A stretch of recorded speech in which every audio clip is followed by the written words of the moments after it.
Hello guys, हमारे YouTube channel पर आपका स्वागत है। अगर आपको वीडियोस पसंद आ रही हैं तो प्लीज़ लाइक करें, कमेंट करें और शेयर करें।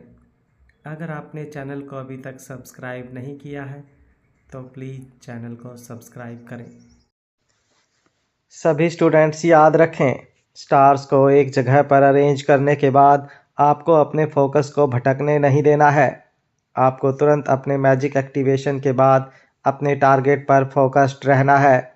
अगर आपका ध्यान ज़रा सा भी भटकता है तो आप अपने मैजिक का इस्तेमाल करने में फेल हो जाएंगे, जिसके बाद आपको पूरा प्रोसेस फिर से करना होगा।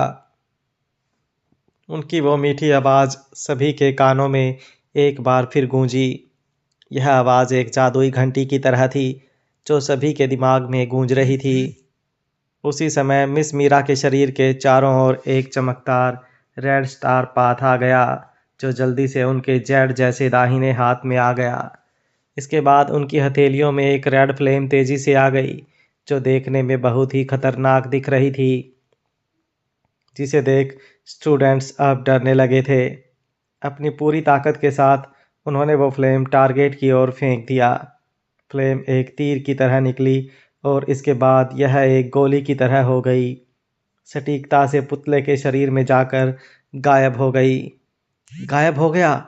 कुछ हुआ क्यों नहीं? यह निशाने पर तो लगा था। वातावरण कुछ समय के लिए शांत हो गया। जिस पुतले को फायर ब्रश से मारा गया था उसे कुछ नहीं हुआ था, जबकि मिस मीरा का ऑरा उससे बिल्कुल अलग और स्ट्रांग था। सभी स्टूडेंट्स के कंफ्यूज्ड एक्सप्रेशन के बीच मिस मीरा धीरे धीरे मुड़ी और अपने पूरे क्लास को देखने लगी। हालांकि उनके चेहरे पर एक मुस्कान थी जो उनके कॉन्फिडेंस को दिखाती थी। अचानक पुतले के अंदर से एक चौंकाने वाली रेड फ्लेम फूट पड़ी। यह कोई धीरे धीरे लगने वाली आग नहीं थी, बल्कि ऐसी आग थी जो मिनटों में सब कुछ तबाह कर देती थी। ऐसा लग रहा था कि जो भी इस आग के बीच में आएगा वो एक पल में जलकर राख हो जाएगा। अभी अभी जो इंसानों जैसा दिखने वाला पुतला सही सलामत था, वो एक ही पल में रेड फ्लेम से घिर गया। जिस साधारण आग के बारे में सभी लोग जानते थे, वो इस फायर एलिमेंट के फ्लेम के सामने कुछ भी नहीं था। यह फ्लेम एक जंगली जानवर की तरह थी। इसके रास्ते में जो भी आता था वो उससे निकल जाती थी। 2 सेकंड भी नहीं हुए थे कि पुतला पूरी तरह से जलकर राख हो गया था। इन फ्लेम्स की रोशनी मिस मीरा के चेहरे पर पड़ रहे थे और वो इन लाइट्स में बेहद खूबसूरत लग रही थी। उनके चेहरे की मुस्कान और उनके पीछे जल रही फायर फ्लेम्स पहले से ही बेहद खूबसूरत टीचर को और भी ज़्यादा अट्रैक्टिव बना रही थी। क्लास के पूरे 60 स्टूडेंट्स एकदम शॉक हो गए थे। आरव को नहीं पता था कि दूसरे लोग इस बारे में कैसा महसूस कर रहे थे, लेकिन उसका दिल बहुत ज़ोरों से धड़क रहा था। न सिर्फ इसलिए कि ये टीचर सुंदर और अट्रैक्टिव थी, बल्कि इसलिए क्योंकि जिस कॉन्फिडेंस से मीरा ने अपनी फायर एलिमेंट को यूज़ किया था, उससे आरव के मन में मिस मीरा के लिए इज्जत कई गुना बढ़ गई थी। अगर एक औरत सुंदर होती है तो लोग सिर्फ उसकी सुंदरता की तारीफ करते हैं, लेकिन अगर किसी औरत के पास पावर और अथॉरिटी दोनों होते हैं तो लोग न सिर्फ उसकी खूबसूरती पर फिदा होते हैं, बल्कि उसकी इज्जत भी करते हैं। आरव जानता था कि क्लास के कई स्टूडेंट्स होंगे जिन्होंने मिस मीरा का मैजिक एक्टिवेशन देखने के बाद उन्हें अपना आइडल बना लिया होगा। यहाँ तक कि आरव भी अब उनसे फायर एलिमेंट के मैजिक को सीखने के लिए बेहद एक्साइटेड था।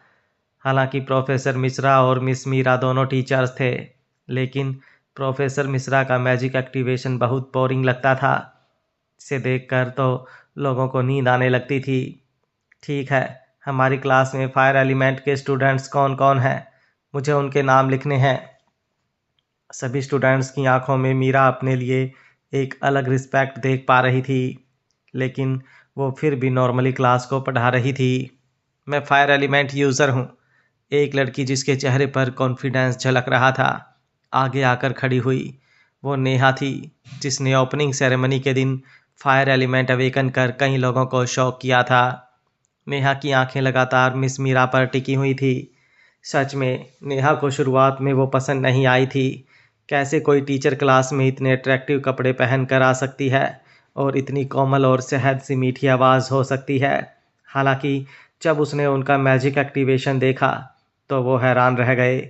उसके दिल में उनके लिए रिस्पेक्ट आ गई थी। उसके परिवार में सभी लोग फायर एलिमेंट यूज़र थे। हालांकि वो ये मानती थी कि उनके परिवार का कोई भी इंसान फायर को इस तरह कंट्रोल नहीं कर सकता था जैसे कि आज मिस मीरा ने कर दिखाया था। उनका और उनकी इंटेंसिटी, एक्यूरेसी और पावर सब कुछ एकदम परफेक्ट था।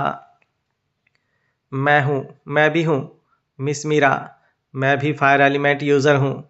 मेरा नाम हरी है। एक और लड़का खुशी से चिल्लाते हुए बाहर निकला। इस हरी के एक्साइटेड एक्सप्रेशंस को देखा। कौन नहीं चाहता कि अगर प्रैक्टिकल मैजिक टीचर का वही एलिमेंट हो जो तुम्हारा हो, उसे दूसरे लोगों से कॉम्बैक्ट में एडवांटेज और मिस मीरा से पर्सनली मैजिक सीखने का मौका मिलेगा। ये सोचकर ही दो लोग मन ही मन जल रहे थे। हरी अपने आप को बहुत लकी महसूस कर रहा था। अब उसे मिस मीरा के साथ बाकी लोगों से ज़्यादा टाइम स्पेंड करने का मौका मिलेगा। यह सोचकर वह फूले नहीं समा रहा था। मेरे रास्ते में मत आओ। मुझे चुल्लू भर पानी में डूब कर मर जाने दो। मैंने फायर एलिमेंट क्यों नहीं अवेकन किया? क्यों? मोहित, जिसने वाटर एलिमेंट अवेकन किया था, ज़ोर ज़ोर से रोते हुए शोर मचा रहा था। टीचर, मैं भी फायर एलिमेंट यूज़र हूँ। मेरा नाम नंदी है। एक छोटा आदमी जो हकलाता था खड़ा हुआ। जब उसकी आंखें मिस मीरा से मिली तो उसका चेहरा शर्म के मारे पूरी तरह से लाल हो गया। आरव ने आह भरी।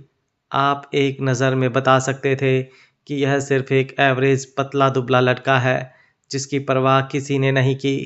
जब मिस मीरा ने इस छोटे आदमी को देखा तो वह हंस पड़ी और बोली, तुम साफ तौर पर बहुत पतले और कमज़ोर हो।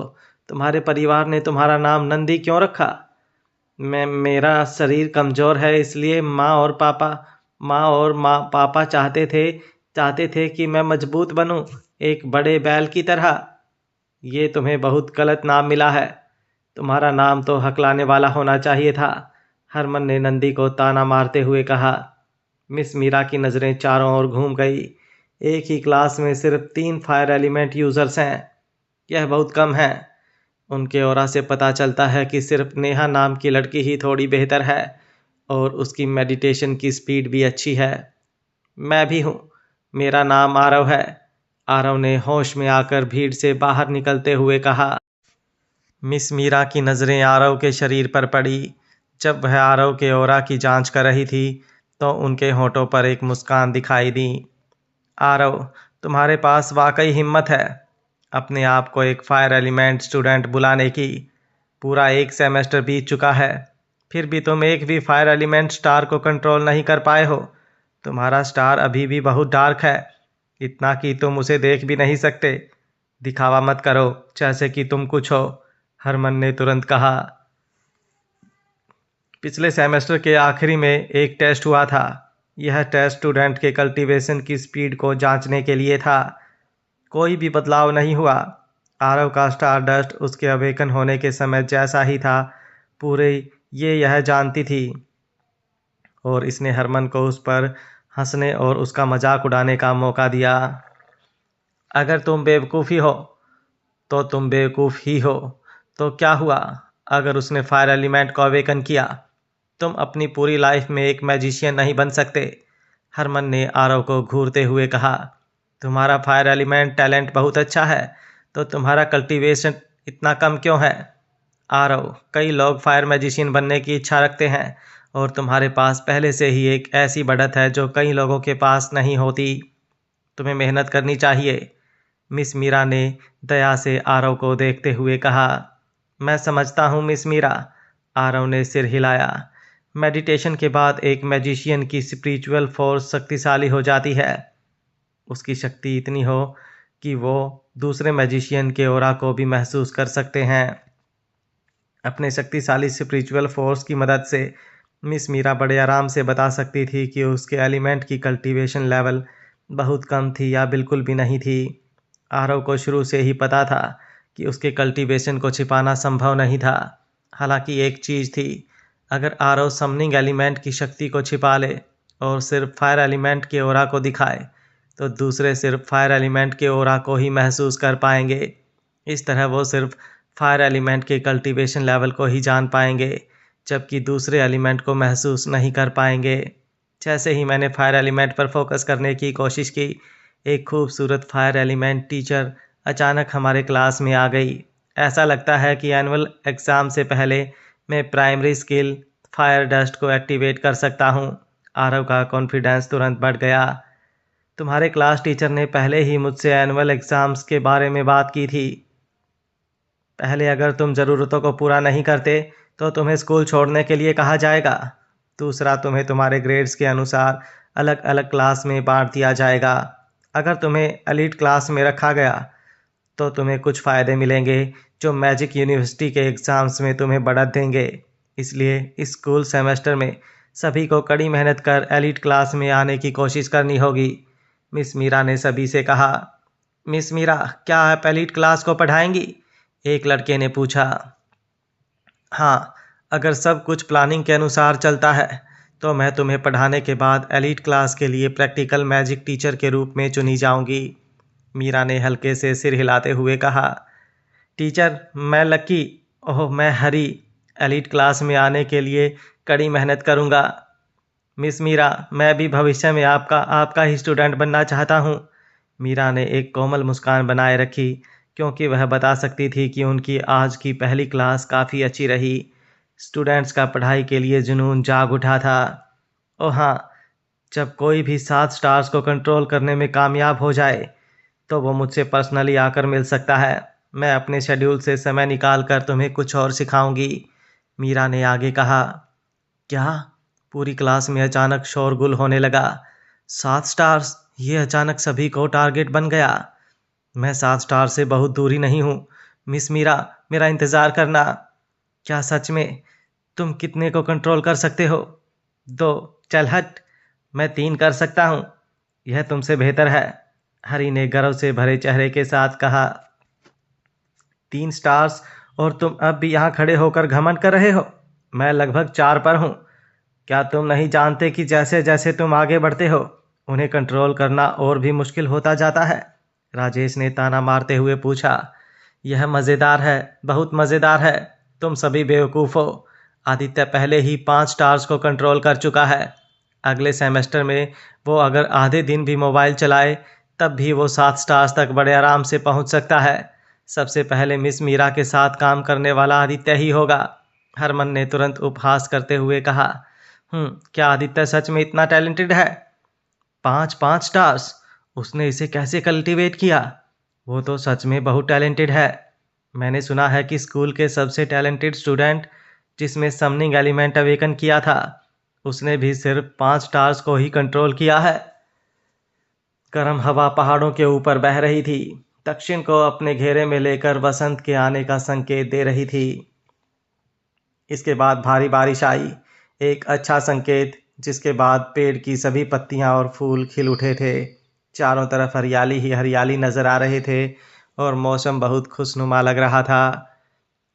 एथवेज शहर को कई मौसमों वाला शहर माना जाता था। हालांकि कभी कभी यहाँ मौसम अपने कंट्रोल में नहीं रह पाता था। बस आज सुबह की ही बात है। सूरज तेज और चमकदार था। हजारों मील दूर तक एक भी बादल नजर नहीं आ रहा था। लेकिन अचानक एक अजीब हवा के साथ काले बादलों ने पूरे आसमान को ढक लिया था। जैसे जैसे शाम हुई, बहुत जोरों से बारिश होने लगी और ठंडी हवा किसी बर्फीले तूफान की तरह तहलका मचा रही थी। क्या तूफान आ रहा है? यह खराब मौसम, यह पूरे साल बेहतरीन ढंग से बरस रहा है। यह किसी भी मौसम में बदल जाता है, बिना किसी रुकावट के। लकी ने स्कूल हॉस्टल के अंदर से शिकायत की। लकी, क्या तुम विंड एलिमेंट यूज़र नहीं हो? आओ, तुम्हें बाहर तूफान में जाना चाहिए और देखना चाहिए कि क्या तुम विंड एलिमेंट की प्राइमरी स्किल विंड ट्रेल को एक्टिवेट कर सकते हो या नहीं। स्कूल हॉस्टल में ही रोहन ने कहा। तुम्हारे पास वाटर एलिमेंट है, तुम क्यों नहीं बाहर जाकर अपना वाटर बैरियर दिखाते हो? ओ महान वाटर मैजिशियन, जब तुम बाहर जाते हो तो तब भी छाते का इस्तेमाल करते हो। जब तुम बाहर जाते हो तो क्या तुम्हें शर्म नहीं आती? रोहन का चेहरा पीला पड़ गया। समस्या यह है कि एनुअल एग्ज़ाम्स का समय करीब है, लेकिन रोहन अब भी सिर्फ 4 स्टार्स को कंट्रोल कर सकता था। इस तरह वो वाटर एलिमेंट के स्किल वाटर बैरियर को एक्टिवेट करने में अभी काफ़ी दूर था। लकी, क्या तुम सच में विंड ट्रेल का इस्तेमाल कर सकते हो? तो हमने क्यों नहीं दिखाते? सच्चाई यह है कि उस गुस्सैल लड़की नेहा को फायर फर्स्ट का इस्तेमाल करते हुए देखने के अलावा हमने क्लास में किसी और को सही तरीके से जादू करते नहीं देखा। क्लास मॉनिटर, जो हर दिन मिस मीरा के बारे में बातें करते नहीं थकता था, उसने कहा, मैं अभी भी इसे उतने अच्छे से कंट्रोल नहीं कर सकता हूँ। मैं 100% सक्सेस की गारंटी नहीं दे सकता। लकी ने हल्की शर्म के साथ कहा। लकी, हमें दिखाओ। मैं भी देखना चाहता हूँ कि विंड एलिमेंट स्किल कैसी दिखती है। आरव की आंखें चमक उठी क्योंकि उसने अपने हाथों में पकड़ी थ्योरी की किताब नीचे रख दी। ये जगह बहुत छोटी है। हॉलवे का इस्तेमाल करो। हॉलवे बहुत लंबा है। ठीक है, मुझे कोशिश करने दो, लेकिन मैं इसमें सच में स्किल्ड नहीं हूँ। लकी ने सिर हिलाते हुए कहा। टर्म खत्म होने वाला है और लकी में काफ़ी टैलेंटेड था। वो क्लास में उन कुछ लोगों में से एक था जो 7 स्टार्स को कंट्रोल कर सकते थे। हर कोई हर एलिमेंट की स्किल्स के बारे में जानने को एक्साइटेड था और इसलिए ही वे लकी को अपनी स्किल का इस्तेमाल करते देखना चाहते थे। ठीक है, मैं कोशिश करके देखता हूँ। लकी ने अपनी आंखें बंद कर ली और एक्टिवेशन के स्टेट में जाने लगा। वो सच में धीमा था। ये सच था कि वो स्टार्स को कंट्रोल करने में बहुत अच्छा नहीं था। उसने अपनी सांसों की लय बनाए रखी और सांसों की आवाज़ सुनाई दे रही थी। स्वुश! अचानक टेबल पर रखी किताबें हिलने लगी। स्कूल हॉस्टल के पुराने दरवाजे चरमराने लगे। फर्श की धूल उठने लगी और सभी के कपड़े हवा में उड़ने लगे। Wind trail fast stride. लड़की के एक्सप्रेशन पूरी तरह बदल गए। उसकी आंखों में एक ब्लू लाइट चमक रही थी और उसका कॉलर हिलने लगा। जैसे ही उसने मंत्र पढ़ना शुरू किया, टूथब्रश, कप्स और कपड़े के रैक्स तक हिलने लगे। आरव ये देखने के लिए बहुत एक्साइटेड था। हवा के तेज़ी से पता चल रहा था कि ये हवा नॉर्मल नहीं थी, बल्कि लकी के मैजिक से यहाँ आई थी। ये लकी के हाथ से निकल रही थी और देखते ही देखते पूरे हॉलवे में फैल गई थी। स्वुश! अचानक लकी हॉलवे से गायब हो गया। जो लकी कुछ देर पहले स्कूल हॉस्टल के बीच में खड़ा था, वो अब हवा की तरह गायब हो गया था। उसकी स्पीड इतनी ज़्यादा तेज़ थी कि वो बस कुछ सेकंड्स में विंड ट्रैक को फॉलो करते हुए हॉलवे के आखिर में मौजूद वॉशरूम तक पहुंच गया। ये कितना औसम है! रोहन चिल्लाया। स्कूल हॉस्टल में मौजूद सभी लोग तुरंत दरवाजे से बाहर निकले और लकी के पीछे भागे। हालांकि जैसे ही सभी ने अपने स्कूल हॉस्टल से बाहर निकल हॉलवे की ओर भागे, लकी पहले ही हॉलवे के बाईं ओर मुड़कर हॉलवे के आखिर तक तेजी से पहुंच गया था। बहुत तेज! आरव को ये पृथ्वी पर मौजूद फ्लैश की तरह लगा, जो कुछ ही सेकंड में लाइट की स्पीड से भाग सकता था। आरव का दिल बहुत ज़ोरों से धड़क रहा था। विंड एलिमेंट की प्राइमरी स्किल तो सच में बहुत कमाल थी और विंड ट्रैक पर जाना फ्लैश की तरह ही लाइट की स्पीड से ट्रैवल करने जितना मज़ेदार था। मदद करो, मदद करो! लकी ज़ोरों से चिल्लाया। पेंग! हॉलवे अचानक कांप उठा। आरव एक और जहां लकी के स्किल से जल रहा था, तो वहीं लकी हॉलवे के वॉशरूम से टकरा गया था। सभी लोग उसे देखकर हंसने लगे। बाथरूम का नल टेढ़ा हो गया था और पानी यहाँ वहाँ छिड़कने लगा था और बाथरूम के दरवाजे का एक हिस्सा भी टूट गया। विंड ट्रैक आखिरकार गायब हो गया, लेकिन लकी अभी भी ज़मीन पर पड़ा हुआ था। उसकी नाक से खून बह रहा था। उसे देख कोई भी बता सकता था कि वो कितने दर्द में था।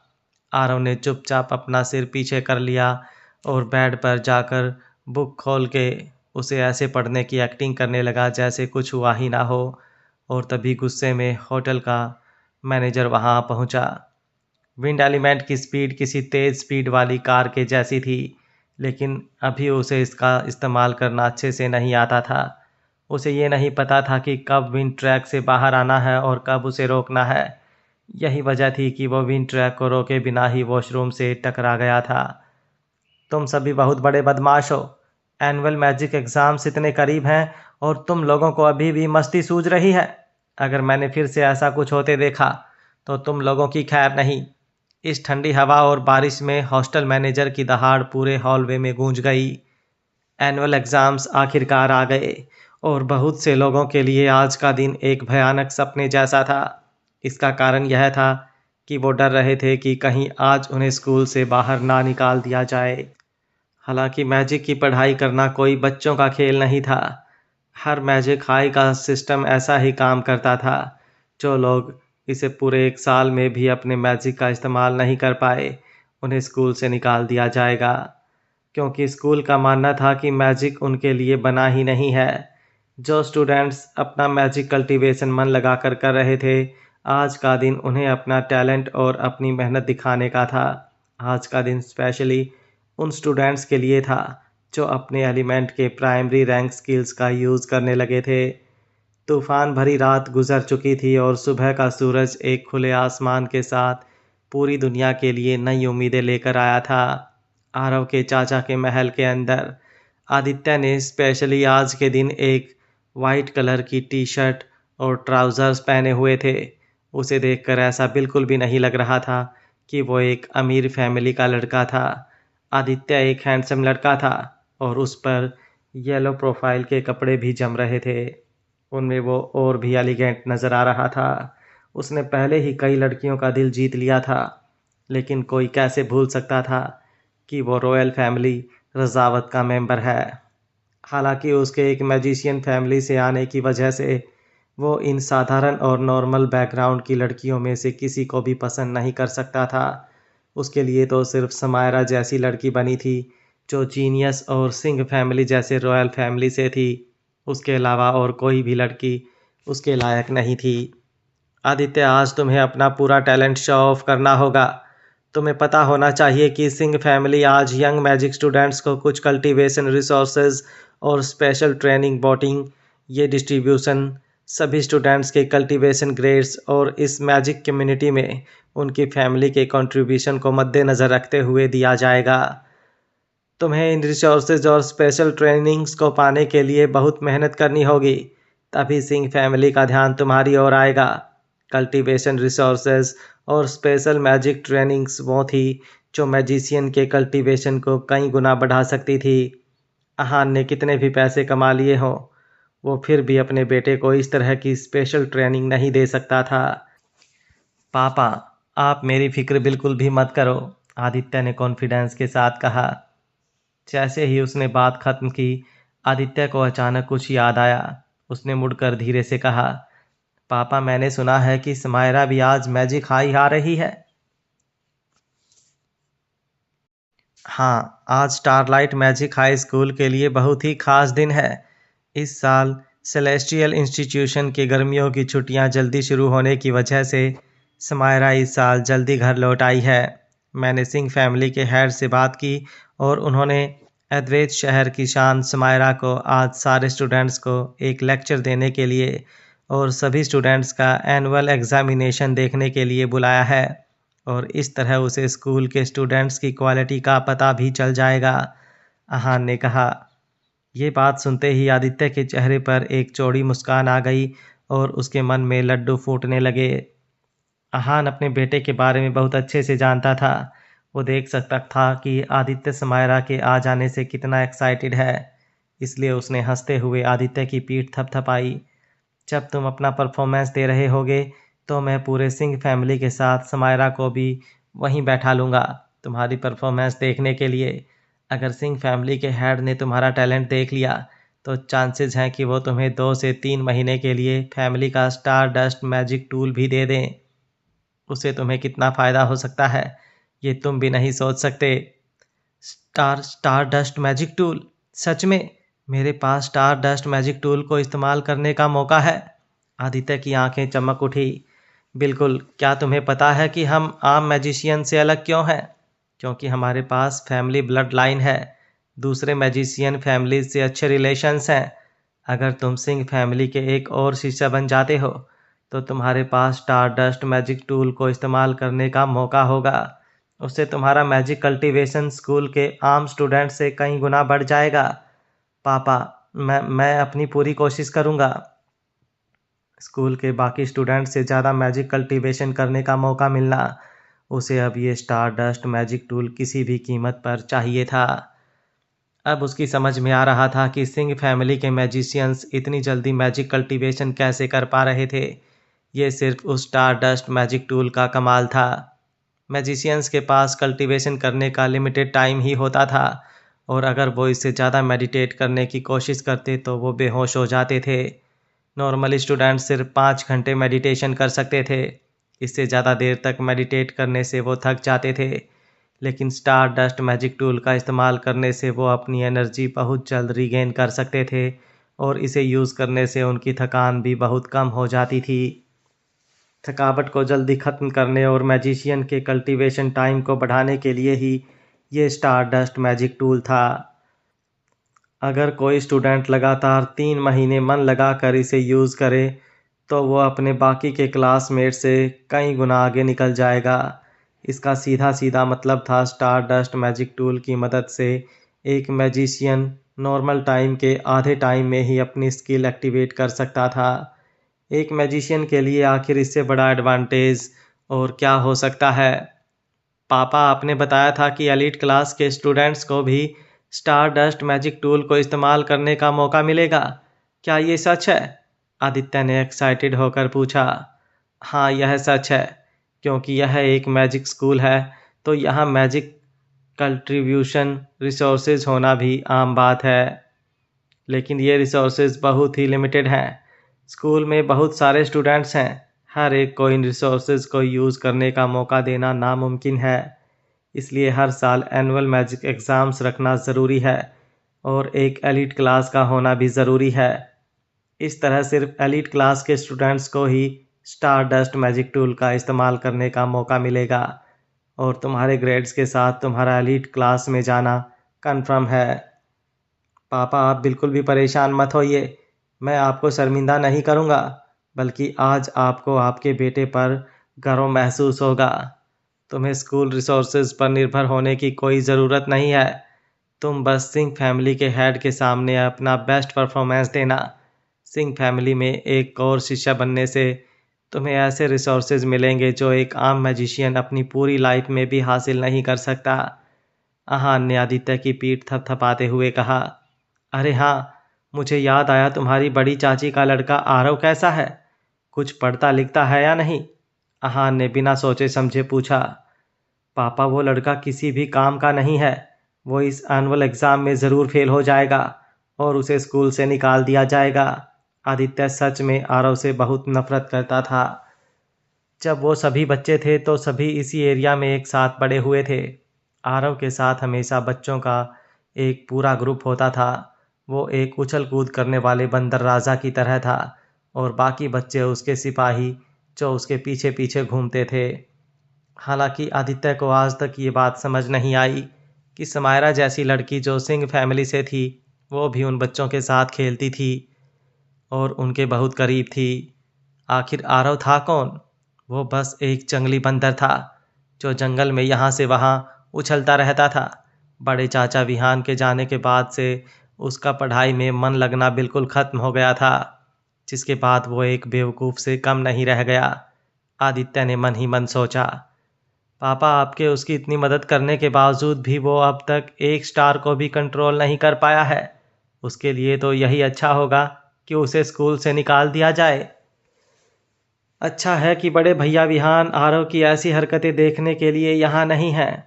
वो तो हमारे परिवार का नाम बदनाम कर रहा है। तुमने स्कूल में किसी को बताया तो नहीं ना कि आरव तुम्हारा भाई है? वैसे तो इन 10 सालों में सब बड़े भैया को भूल चुके हैं, लेकिन तुम्हें उससे अपना नाम जोड़कर खुद को बदनाम करने की कोई ज़रूरत नहीं है। नहीं पापा, मैंने किसी को नहीं बताया है। आज अगर आरव फेल हो जाता है तो मैं खुद उसे स्कूल से बाहर निकलवा दूंगा, और हम उनसे अपने सभी रिश्ते तोड़ देंगे। ऐसे लोगों से रिश्ता रखने में हमारी खुद बहुत बदनामी होगी। स्टूडेंट हॉस्टल में। भाई आरव, हमें जाना चाहिए। एनुअल एग्ज़ाम शुरू होने वाले हैं। अगर हम लेट हो गए तो ये बुरा होगा। लकी ने आरव को जल्दी चलने के लिए कहा। तुम पहले जाओ, मैं थोड़ी देर और कंट्रोल की प्रैक्टिस करूँगा, आरव ने जवाब दिया। आखिर मिनट की कोशिश है ना। हॉस्टल रूम के बाकी लोग आरव का इंतज़ार नहीं करते और लकी के साथ वहाँ से चले जाते हैं। आरव ट्रेनिंग ग्राउंड्स पर आने वाला सबसे आखिरी स्टूडेंट था। नॉर्मल दिनों में हर कोई यहाँ अपनी प्रैक्टिकल क्लासेस अटेंड करने आता था, लेकिन आज ट्रेनिंग ग्राउंड कुछ अलग ही नज़र आ रहा था। सभी स्टूडेंट्स और टीचर पहले ही आ चुके थे। स्टूडेंट्स की ग्रेडिंग करने के लिए जो एग्जामिनर्स आए थे, उनकी टेबल्स एक स्ट्रेट लाइन में लगी हुई थी, जिसके सामने स्टार अप्रेजल स्टोन भी रखा हुआ था। स्टार अप्रेजल स्टोन बिल्कुल एक काले पत्थर की तरह दिखता था, जो साइज में एक तरबूज के बराबर था। आज के दिन इसे ट्रेनिंग ग्राउंड के बीचों बीच स्टोन पिलर के ऊपर रखा गया था। स्टार अप्रेजल स्टोन आज के एग्जामिनेशन के लिए सबसे ज़्यादा ज़रूरी टूल था। एनुअल एग्ज़ाम सच में बहुत आसान थी। ओपनिंग सेरेमनी के दिन हुई अवेकनिंग की तरह ही स्टूडेंट्स को सिर्फ इस बड़े से स्टार अप्रेजल स्टोन पर अपने दोनों हाथ रखने थे। स्टोन में से निकलने वाली लाइट को देखकर एग्जामिनर स्टूडेंट्स के पूरे साल के कल्टीवेशन स्टेट का पता लगा सकते थे और फिर उन्हें ग्रेड्स दे सकते थे। आज इस एग्जामिनेशन में अगर कोई स्टूडेंट बेस्ट परफॉर्म करता तो उसे एलीट क्लास में भेज दिया जाएगा। अगर नॉर्मल परफॉर्म करता तो स्कूल में आगे तो पढ़ता, लेकिन फिर एलीट क्लास में नहीं जा पाता। अगर आज कोई स्टूडेंट इस एग्जामिनेशन में फेल हो जाता है तो उसे स्कूल से निकाल दिया जाएगा और फिर उसका मैजिशियन बनने का सफ़र यहीं ख़त्म हो जाएगा। स्टूडेंट्स, जो भी मैंने कहा वो याद रखना। इस स्टोन की चमक से ही तय होगा कि आपका कल्टीवेशन स्टेट कैसा है। ई क्लास के मेरे स्टूडेंट्स, आज समय आ गया है कि आप अपने पूरे साल की मेहनत सभी को दिखा सको। जाओ और आज सभी को अपने स्टार्स की ब्राइटनेस दिखा दो। क्लास प्रोफेसर मिश्रा सभी को मोटिवेट करते हुए कहते हैं। जल्द ही स्कूल के 3 एग्जामिनर्स आखिरकार ग्राउंड में पहुँचे। एग्जामिनर्स बहुत स्ट्रिक्ट थे, जिस वजह से स्टूडेंट्स उनसे बहुत डरते थे। ठीक है, सभी शांत हो जाओ। इस बार की एनुअल एग्ज़ाम्स देखने स्कूल के कुछ सुपरवाइजर्स भी आए हैं। आशा है कि आप सभी आज सच्चे मैजिशियंस की तरह पेश आएंगे, प्रोफेसर मिश्रा ने स्टूडेंट्स को याद दिलाते हुए कहा। इन एग्जामिनर्स को आज नए स्टूडेंट्स के 20 क्लासेस की एग्ज़ाम्स लेनी थी। पूरे 1000 स्टारलाइट मैजिक हाई स्कूल के स्टूडेंट्स यूनिफॉर्म पहनकर ट्रेनिंग ग्राउंड पर खड़े थे। उनके यूनिफॉर्म काले रंग के थे और उन पर चमकते हुए स्टार्स बने थे। अगर कोई आसमान से देखता तो उन्हें पता चलता कि आज सितारे आसमान को छोड़ ज़मीन पर चमक रहे हैं। एग्ज़ाम्स के पहले हर साल की तरह प्रिंसिपल ने एक स्पीच दी। उसके बाद स्कूल सुपरवाइजर्स की बारी थी, जिन्हें स्कूल के बारे में कुछ बोलना था। और ये सुपरवाइज़र कोई और नहीं बल्कि आरव का चाचा आहान था। आहान जब स्टेज पर चढ़ा और मैजिक स्टूडेंट्स के उज्जवल भविष्य की बातें करने लगा तो आरव, जो सभी स्टूडेंट्स के साथ खड़ा था, उसकी बातों पर खुद को हंसने से रोक नहीं पाया। आरव को उसकी असलियत अच्छी तरह मालूम थी। देखो तो आज ये ढोंगी इंसान सबके सामने कैसी बातें कर रहा है। ये वो इंसान था जिसने उसे स्कूल में एडमिशन दिलवाने के लिए उसका घर बिकवा दिया था। वो इन बातों में नहीं आने वाला था। आहान ने अपनी स्पीच शुरू की। आज हम सबके लिए एक बहुत ही स्पेशल दिन है। ऐसा इसलिए क्योंकि हमने आज अपने शहर की सबसे टैलेंटेड फीमेल मैजिशियन को स्कूल में इनवाइट किया है। जब वो 14 साल की थी तब सेलेस्टियल इंस्टीट्यूट ने उन्हें खुद रिक्रूट किया था। आप सभी तो उनके इंटेलिजेंस के बारे में पहले से ही जानते हैं। हाँ, सही समझा आपने। आज हमारे बीच सिंह फैमिली की टैलेंटेड लड़की मिस समायरा मौजूद है। वैसे तो वो आप सभी की उम्र की ही है, लेकिन अपने जीनियस मैजिक टैलेंट के कारण उन्हें इतनी छोटी उम्र में ही यूनिवर्सिटी में प्रमोट कर दिया गया है। आहान ने खुश होते हुए ज़ोर से कहा। जैसे ही सभी ने सुना कि आज स्कूल में समायरा आई है तो वहाँ मौजूद सभी 1000 स्टूडेंट्स में हलचल होने लगी। हे भगवान, ये तो समायरा है। मैंने सुना है कि जब उन्होंने आइस एलिमेंट अवेकन किया था तो उनकी शक्ति इतनी ज़्यादा थी कि उससे वहाँ की पूरी ज़मीन बर्फ़ में बदल गई थी। वो सिर्फ अफवाहें हैं। मेरे पास सबसे सटीक जानकारी है। मैंने सुना है कि उन्होंने सिर्फ 8 महीनों में आइस एलिमेंट की प्राइमरी स्किल आइस स्कैटर सीख ली थी। 8 महीने! हे भगवान, मैं पहले ही 1 साल से स्कूल में हूँ और फिर भी मैं सिर्फ 5 स्टार्स को ही कंट्रोल कर सका हूँ। 2 लोगों के बीच इतना बड़ा डिफरेंस कैसे हो सकता है? सिर्फ इतना ही नहीं, एक मैजिक जीनियस होने के अलावा वो बहुत सुंदर भी है। वो सुंदर और टैलेंटेड दोनों हैं। वो हमारे अद्वैत शहर की शान है। बस एक पल में स्कूल के स्टूडेंट्स इस पर चर्चा करने लगे। सबके रिएक्शन को देखकर समझ आ रहा था कि हर कोई समायरा के बारे में जानता था। उन्होंने ये कभी नहीं सोचा था कि उनके एनुअल एग्जामिनेशन के दिन उन्हें एक मैजिक जीनियस से मिलने का मौका मिलेगा। भाई यारव, ये समायरा है। देखो ना, वो सच में वही है। वो सच में आज हमारे स्कूल आई है। लकी समायरा को देखकर इतना एक्साइटेड था कि उसने आरव की स्लीव खींचनी शुरू कर दी थी। आरव ने अपना सिर उठाया और स्टेज की ओर देखा जहां समायरा खड़ी थी। समायरा को देखकर उसे लगा मानो वो इस दुनिया की कीचड़ में किसी सुंदर कमल को देख रहा हो। उसने एक वाइट कलर की ड्रेस पहनी हुई थी जो उसकी बर्फ सी सफ़ेद स्किन पर और भी ज़्यादा जच रही थी। जो चीज़ सच में लोगों का ध्यान खींचती थी वो उसका आकर्षक शरीर नहीं था, बल्कि उसके लंबे चमकते काले बाल जो उसकी कमर तक आ रहे थे। इस नज़ारे को देखकर आरव को स्नो क्वीन की याद आ गई। अगर कुछ बचा था जो उसे स्नो क्वीन जैसा नहीं बना रहा था तो वो था बर्फ़ से बना हुआ स्नो क्वीन का क्राउन, जिसे पहन लेने से वो एक स्नो क्वीन जैसी ही दिखती। हालांकि गर्मी का मौसम चल रहा था, लेकिन समायरा को देखकर सभी को ऐसा लग रहा था कि स्नो माउंट पर से घूमते घूमते कोई स्नो क्वीन उनके बीच आ गई हो। जैसे ही सभी स्टूडेंट्स और टीचर्स ने समायरा को आगे बढ़ते हुए देखा तो सभी शौक हो गए। उन्होंने कई बार समायरा के बारे में कहानियाँ सुनी थी, लेकिन उन्होंने कभी भी समायरा को देखा नहीं था। किसने सोचा था कि वो बिल्कुल एक स्नो क्वीन की तरह लगती हैं। उसकी सफ़ेद आँखें, उसके जन्मजात लंबे चांदी के बाल, उनकी मैजिकल पावर, सब कुछ बिल्कुल एक स्नो क्वीन की तरह था। यहाँ तक कि आरव को भी लग रहा था कि उसने कोई स्वर्ग से आई हुई अप्सरा को देख लिया हो। शायद यह पहली बार था जब उसने उस घटना के बाद समायरा को देखा था। ये लगभग 3 साल पहले की बात थी। पहले सभी बच्चे उसे लिटिल प्रिंसेस कहना पसंद करते थे और वो सभी के दिलों में एक प्रिंसेस की तरह ही थी। वो पहाड़ों पर महल में रहती थी, आम लड़कियों की तुलना में बहुत ज़्यादा सुंदर थी और महंगे कपड़े पहनती थी। हालांकि 3 साल बाद आरव को ऐसा लगा कि वो उसे जानता ही ना हो। वो बदल गई थी।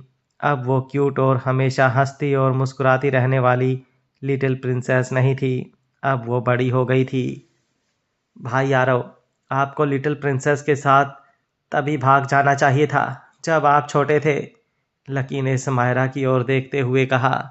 लकी, क्या तुमने कल वॉशरूम में अपना सिर इतने ज़ोरों से दीवार पर दे मारा था कि तुम्हारा दिमाग खराब हो गया है? आरव ने गुस्से में कहा। भाई, मुझे माफ़ करना, मैंने तो इसे बिना सोचे समझे ही कह दिया था। समायरा की स्पीच बहुत छोटी थी। आरव समझ नहीं पाया कि लोग इतने एक्साइटेड क्यों हो रहे थे। वो ऐसे बात कर रहे थे जैसे वो सच में सेलेस्टियल इंस्टीट्यूशन में एडमिशन ले सकते हो। सेलेस्टियल मैजिक इंस्टीट्यूशन पूरे मैजिक वर्ल्ड की सबसे बेस्ट मैजिक यूनिवर्सिटी थी। यहाँ सिर्फ बेस्ट ऑफ बेस्ट मैजिशियंस को ही एडमिशन दिया जाता था। इसलिए उस यूनिवर्सिटी में जाने वाले हर इंसान को एक्स्ट्रा ऑर्डिनरी माना जाता था। इससे साफ समझ आता था कि समायरा कितनी स्पेशल और आउटस्टैंडिंग मैजिशियन थी। उसे तो मैजिक हाई स्कूल में पढ़े बिना ही इंस्टीट्यूशन में एडमिशन मिल गया था। भाई आरव, अगले 2 सालों में आप खूब मेहनत करना और सेलेस्टियल इंस्टीट्यूशन में ही एडमिशन लेना। सेलेस्टियल इंस्टीट्यूशन में आपके एडमिशन के बाद भले ही सिंह फैमिली की पहुंच लंबी हो, फिर भी वो इंस्टीट्यूशन के अंदर आपका कुछ नहीं कर पाएंगे। तब हे लकी हंसते हुए और आरव को चिढ़ाते हुए बोला। जैसे ही लकी के मुंह से ये शब्द निकले, हरमन बीच में कूद पड़ा। लकी, तुम मजाक तो बहुत अच्छा कर लेते हो। आज तुम्हारे भाई आरव को सीधे स्कूल से निकाल दिया जाएगा, इसलिए सेलेस्टियल इंस्टीट्यूशन के बारे में सोचना भी मत। हरमन ने आरव को ताना मारते हुए कहा। हरमन, क्या तुम्हें दूसरों की बातों में टांग अड़ाने की बीमारी है? और आरव भाई ने आखिर तुम्हारा क्या बिगाड़ा है? जब भी हम कुछ बोलते हैं तो तुम कुत्तों की तरह भौंकने लग जाते हो। लकी हरमन की बातों से तंग आ चुका था। कोई कुछ भी कहे, लेकिन लकी क्लास के सबसे इंटेलिजेंट स्टूडेंट्स में गिना जाता था और वो उन गिने चुने स्टूडेंट्स में से भी था जो मैजिक का इस्तेमाल कर सकते थे। उसको कभी समझ नहीं आता था कि ये हरमन आरव के पीछे क्यों पड़ा रहता था। अभी हरमन सिर्फ 6 स्टार्स को कंट्रोल कर पाता था, फिर भी उसमें इतनी हिम्मत थी कि वो उसके सामने इतना जोर से भौंक सके। लकी, मुझे तुम्हारी बातों से कोई फर्क नहीं पड़ता। मुझे बस एक बात समझ नहीं आती कि आखिर आरव, तुमने स्मायरा को अपना दोस्त क्या सोचकर बनाया था? तुम्हें पता होना चाहिए कि तुम उनके पैरों की धूल हो। तुम्हें ये सपने देखने बंद कर देने चाहिए। आरव, तुम में इतना सा भी दिमाग नहीं है क्या? मुझे मेरे बचपन से ही पता था कि कुछ ऐसे लोग हैं जिन्हें दोस्त बनाना तो दूर, मैं उनकी तरफ सिर उठाकर भी नहीं देख सकता और उन लोगों से दूर ही रहना बेहतर है। लेकिन नहीं, तुम्हें तो कुछ भी नहीं पता था। उल्टा तुमने सबके लिए मुसीबत खड़ी कर दी थी, जिसका नुकसान हम आज भी भुगत रहे हैं। क्या तुम्हें सच में लगता था कि तुम्हारे जैसा गरीब समायरा से शादी कर सकता है? तुमने अपनी लाइफ को कोई नाटक समझ रखा है क्या, जिसमें पर्दा हटते ही सीन बदल जाता है? हरमन ने आरव पर चिल्लाते हुए कहा। आरव ने जो बेवकूफ़ी पहले की थी उसमें बहुत सारे लोग मजबूरन फंस गए थे। बहुत सारे परिवार, एक राजकुमारी होती है और आरव को भी उसके साथ वैसे ही पेश आना चाहिए था। उसे दूर से ही राजकुमारी की रिस्पेक्ट करनी चाहिए थी। ये कोई फेरी टेल्स नहीं थी।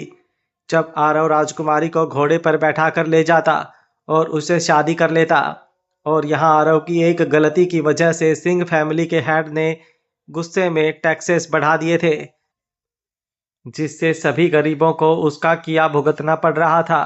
आज स्मायरा को देख हरमन को बीता हुआ सब कुछ याद आ गया था। आरव के पापा विहान के गायब होने के 1 साल बाद, जब आरव सिर्फ 6 साल का था, तब वो समायरा को भगा ले गया था। लेकिन तब वो छोटा था और उसे जंगल में पकड़ लिया गया था। ये सब सिर्फ उसकी मर्जी से नहीं, बल्कि समायरा की सहमति से भी हुआ था। लेकिन तब दोनों छोटे थे और तभी सिंह परिवार के हेड ने आरव और उसकी माँ की पूरे शहर के सामने बहुत बेइज्जती की थी और उनका जीना मुश्किल कर दिया था, जिसका खामियाजा उनके साथ साथ गरीब परिवारों को भी भुगतना पड़ा था। स्टेज के पीछे खड़े सफ़ेद बालों वाले अधेड़ उम्र के इंसान जो समायरा के पिता और इस शहर के राजा, राजा वीर सिंह थे। यही वो इंसान थे जिसके एक इशारे पर पूरा शहर हिल जाता था, और यही वो इंसान थे जिसे आरव ने उकसाया था। कहा जाता है कि राजा वीर सिंह बहुत उदार और दयावान थे, इसलिए उन्होंने आरव को माफ़ कर दिया था। वो चाहते तो उन्हें बर्बाद भी कर सकते थे, यहाँ तक कि उन्हें भीख मांगने की नौबत भी आ सकती थी। लेकिन राजा का ये उनका बड़प्पन ही था जो उन्होंने ऐसा नहीं किया। हरमन, क्या तुम अपना मुंह बंद रख सकते हो? क्या क्या मैंने कुछ गलत कहा? हरमन ने जवाब दिया। आरव ने हरमन की ओर देखा। सच कहा जाए तो हरमन की बातें सुनकर आरव खुद भी अपनी बचपन में की गई गलतियों से गिल्टी फील हो रहा था। उसके द्वारा की गई गलती की सजा लोग आज तक भुगत रहे थे। कुछ लोग चीज़ें तभी समझते हैं जब वो बड़े हो जाते हैं। ऐसा हो सकता है कि एक बच्चा कोई दूसरे बच्चे को चिढ़ा दे, लेकिन किसी अमीर परिवार के साथ ऐसा कुछ करना बेवकूफ़ी थी। हमारी सोसाइटी में जिनके पास धन दौलत होती है, वो तो अपने बच्चों को विदेश पढ़ने भेज देते हैं, और जब वो वापस आते हैं तो उनके पास बड़े बड़े डिप्लोमा होते हैं।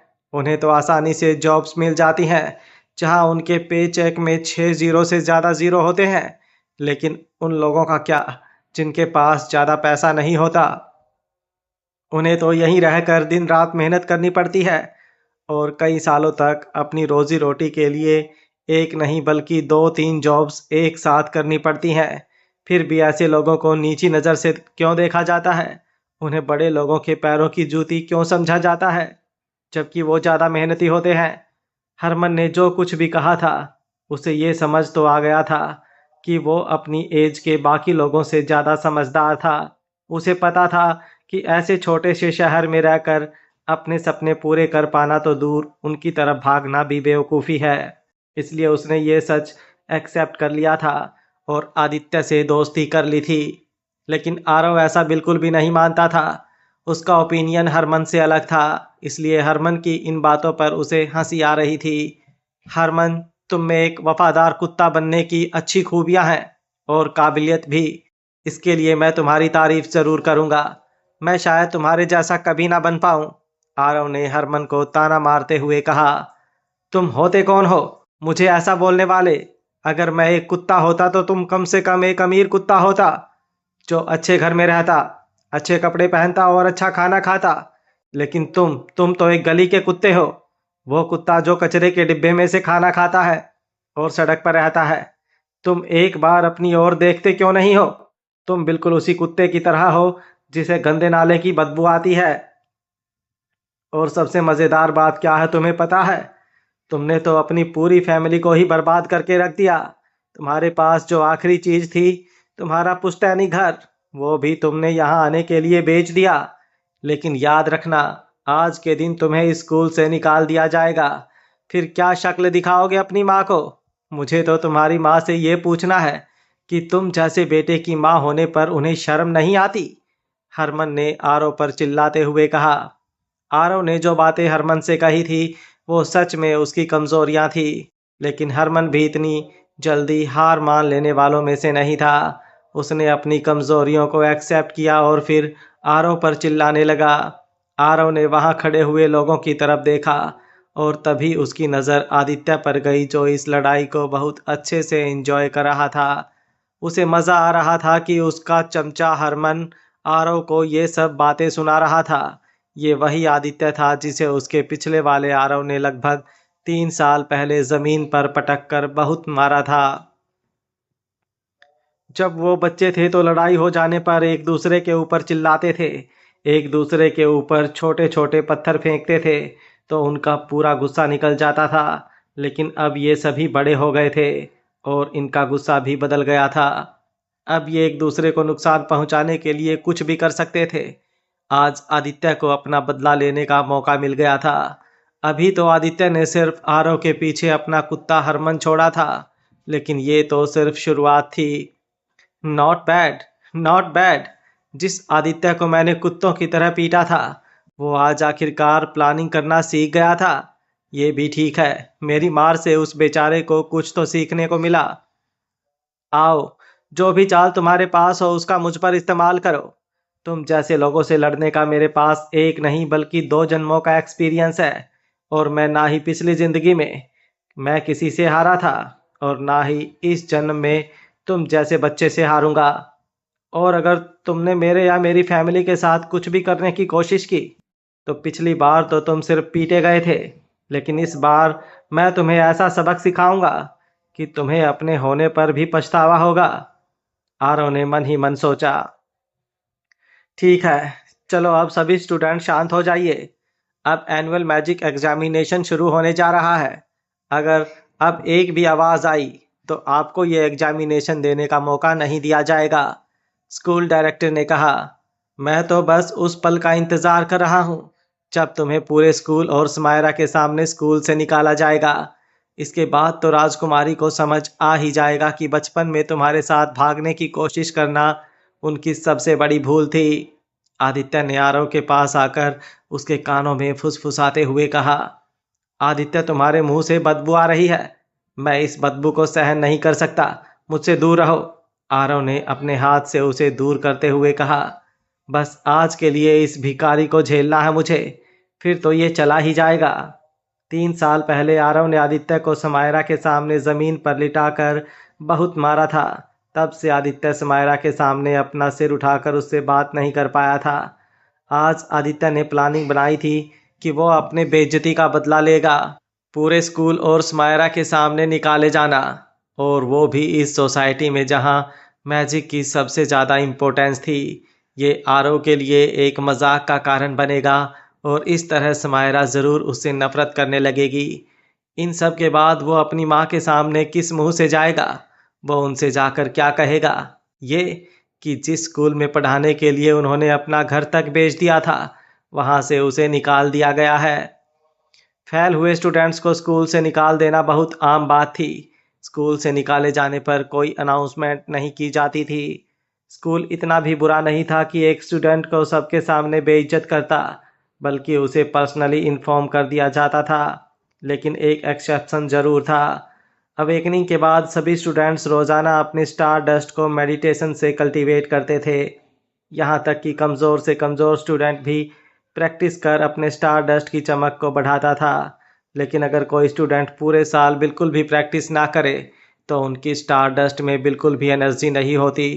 स्टूडेंट्स जिन्होंने अवेकनिंग रिसोर्सेज और मैजिक बुक्स को बर्बाद किया था, उन्हें सज़ा देने के लिए और दूसरे मैजिक स्टूडेंट्स को एक एग्जाम्पल देने के लिए ऐसे स्टूडेंट्स को स्कूल से सबके सामने अनाउंसमेंट करके निकाला जाता था। अगर आदित्य का कैलकुलेशन सही है तो आरव ने अब तक अपने कल्टीवेशन में कोई भी प्रोग्रेस नहीं की होगी और उसकी स्टार डस्ट की एनर्जी अब भी ज़ीरो ही होगी। लेकिन अगर किसी तरह आरव ने अपना मैजिक कल्टीवेट कर भी लिया हो, फिर भी आदित्य और उसके पापा ने इसका भी रास्ता पहले से ही सोच रखा था। उन्होंने आरव के लिए पहले से ही एक तोहफा तैयार रखा था। इस तोहफे से ये कन्फर्म हो जाएगा कि आरव को आज सभी के सामने इस स्कूल से निकाल दिया जाए। सबसे अच्छी बात तो ये थी कि स्मायरा और राजा वीर सिंह भी आज यहाँ मौजूद थे। आज जहाँ एक तरफ आदित्य अपनी मैजिक पावर्स को शो ऑफ करेगा, वहीं दूसरी तरफ आरव को स्कूल से निकाल दिया जाएगा। आदित्य की नज़र में आज से अच्छा दिन तो कोई दूसरा हो ही नहीं सकता था। एनुअल मैजिक एग्जामिनेशन अब ऑफिशियली शुरू होता है, स्कूल प्रिंसिपल ने कहा। स्कूल के सभी क्लासेस का एग्जामिनेशन एक साथ शुरू किया गया। टेस्ट का प्रोसीजर बहुत ही सिंपल था। आपको बस स्टार अप्रेजल स्टोन के पास आकर उस पर अपना हाथ रखना था, जिसके बाद सभी एग्जामिनर्स और टीचर्स उसे देखते। फिर स्टोन पर हाथ रखकर स्टूडेंट्स को अपने मेडिटेटिव स्टेट में एंटर करना था, जिसके बाद स्टार अप्रेजल स्टोन से वही लाइट निकलती जो स्टूडेंट्स की स्टार डस्ट में थी। उस लाइट को देखकर एग्जामिनर स्टूडेंट्स को ग्रेड्स देते। हर स्टूडेंट के पास 3 अटैम्प्ट्स थे। उनका फाइनल रिजल्ट तीनों अटैम्प्ट में से स्टोन से निकलती हुई सबसे ज़्यादा ब्राइट लाइट पर बेस्ड होती। ये प्रोसेस भी सिंपल था। स्टूडेंट को बस स्टोन पर पूरी तरह कंसंट्रेटेड रहना था। जैसे स्टूडेंट का कंसंट्रेशन बढ़ता, वैसे ही स्टोन उस समय स्टूडेंट की स्टार डस्ट का एकदम एक्यूरेट स्टेट सभी को दिखा देता। पहली एग्जामिन एक लड़की थी जिसे लगता था कि वो इस एग्ज़ाम में फ़ेल हो जाएगी। उसने रो रो कर अपना बुरा हाल कर लिया था। उसका नाम अंजलि था। वो डरी हुई थी और सबके सामने जाने से शर्मा रही थी। वो धीरे धीरे आगे बढ़ी और स्टार अप्रेजल स्टोन के सामने पहुंच गई। उसे डर लग रहा था कि कहीं वो फेल ना हो जाए और उसे स्कूल से ना निकाल दिया जाए। तुम टेस्ट शुरू कर सकती हो, कंजे एग्जामिनर ने कहा। बेस्ट ऑफ लक अंजलि, तुम्हारे टीचर्स और क्लासमेट्स को तुम्हारे ऊपर पूरा भरोसा है, प्रोफेसर मिश्रा ने उसका कॉन्फिडेंस बढ़ाते हुए कहा। तुम टेंशन मत लो, अगर तुम फेल भी हो गई तो मैं हूं ना तुम्हारा ख्याल रखने के लिए, क्लास मॉनिटर ऋषभ ने कहा। अंजलि ने शर्मिंदगी महसूस करते हुए अपनी आंखें बंद कर ली। उसने फिर अपने छोटे हाथों को बड़े स्टार अप्रेजल स्टोन पर रखा। पूरी क्लास अचानक शांत हो गई। सभी का ध्यान टेस्ट परफॉर्म कर रही अंजलि पर था। ऐसा लगा मानो इस पहले टेस्ट को लेकर अंजलि से ज़्यादा नर्वस वो लोग थे। किसी वजह से आरव को अंजलि के एक्सप्रेशन में बदलाव नज़र आने लगा। उसका चेहरा एकदम से सीरियस हो गया, मानो कि वो नर्वस थी, लेकिन धीरे धीरे उसका डर भी दूर हो रहा था। अंजलि का कंसंट्रेशन बढ़ता जा रहा था। काले स्टार अप्रेजल स्टोन में से भी लाइट निकलनी शुरू हो गई। शुरुआत में ये सुबह के उगते हुए सूरज के जैसे नज़र आ रहा था, लेकिन अंजलि का फोकस बढ़ते ही लाइट स्टार अप्रेजल स्टोन से धीरे धीरे बाहर निकलते हुए चारों तरफ फैल गई। स्टार अप्रेजल स्टोन से निकलती हुई लाइट देखकर तीनों एग्जामिनर्स ने एक के बाद एक अपना रिजल्ट अनाउंस किया। अंजलि, तुम्हारा मैजिक टेस्ट हो गया है। तुम्हारा फाइनल रिजल्ट ए है। उन तीनों एग्जामिनर्स में से गंजे एग्जामिनर ने बिना किसी एक्सप्रेशन से कहा। अंजलि ने अपनी आंखें खोली। उसे अपने रिजल्ट पर भरोसा नहीं हो रहा था। क्या क्या सच में मुझे ए ग्रेड मिला है? जब उसे पता चला कि सच में उसे ए ग्रेड मिला है, वो खुशी के मारे चिल्लाने लगी। सिर्फ वही नहीं, उसके बाकी क्लासमेट्स भी उसके रिजल्ट से सरप्राइज थे। क्या इसे ए ग्रेड मिला है? मतलब ये एलीट क्लास में सिलेक्ट हो जाएगी? मैं तो एकदम से शॉक्ड हूँ। टेस्ट के कुछ देर पहले तो वो वहां बैठकर लगातार रो रही थी। मुझे सच में लगा कि ये फेल होने की कगार पर है, लेकिन टेस्ट के आखिर में उसे ए ग्रेड मिल गया। ये लड़की ऐसा कैसे कर सकती है?